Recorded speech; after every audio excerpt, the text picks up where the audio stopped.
दरम्यान पश्चिम आशियाई संकटाच्या पार्श्वभूमीवर महाराष्ट्र सरकारने एक परिपत्रक जारी केलं असून मुख्यमंत्री देवेंद्र फडणवीस यांनी स्वतःपासून या निर्णयाची अंमलबजावणी करण्यास सुरुवात केली आहे।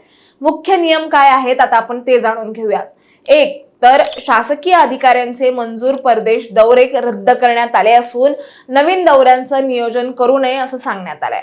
पुढे दैनंदिन वापरासाठी भाड्याने घेण्यात येणाऱ्या वाहनांमध्ये इलेक्ट्रिक वाहनांना प्राधान्य द्यावे असं या नियमांमध्ये लिहिलंय।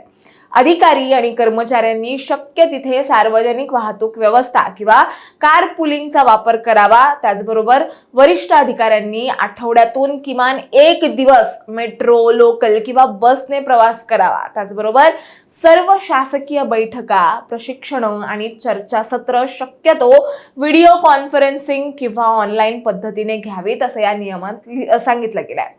पुढे हे नियमांमध्ये पुढील 6 महिन्यांसाठी कोणत्याही नवीन सल्लागारांची नेमणूक करण्यात येऊ नये असं म्हटलंय।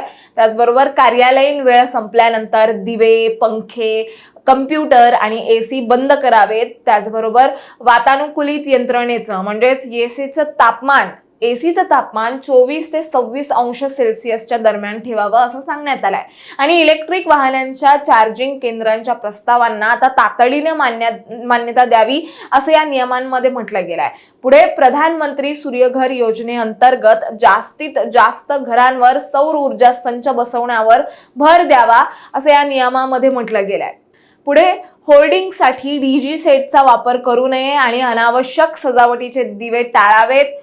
12वा नियम आहे तो म्हणजे पोलीस विभागाने दुचाकी रॅली किंवा वाहनांच्या मिरवणुकींना परवानगी देऊ नये। आणि 13वा नियम आहे तो म्हणजे कॅन्टीन आणि वसतिगृहांमध्ये खाद्यतेलाचा वापर कमी करण्यासाठी मेन्यूमध्ये बदल करावेत असं सांगण्यात आलंय।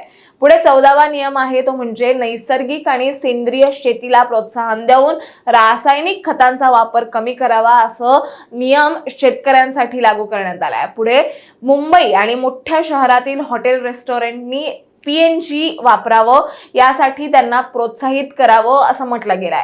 आणि शेवटचा नियम आहे तो म्हणजे फ्लेक्स, बॅनर आणि होर्डिंग्सवरील अनावश्यक खर्च टाळून तेथील डेकोरेटिव्ह लाइटिंगवर बंदी घालण्यात आली आहे। आता ही नियमावली जाहीर करता फडणवीसांनी स्पष्टच सांगितलंय की विरोधक या उपायांची अंमलबजावणी करू शकत नसतील तर त्याची किमान थट्टा मस्करी तरी त्यांनी करू नये, कारण प्रत्येक व्यक्तीची जबाबदारी आहे की आपापल्या पद्धतीने या उपायांची अंमलबजावणी करावी।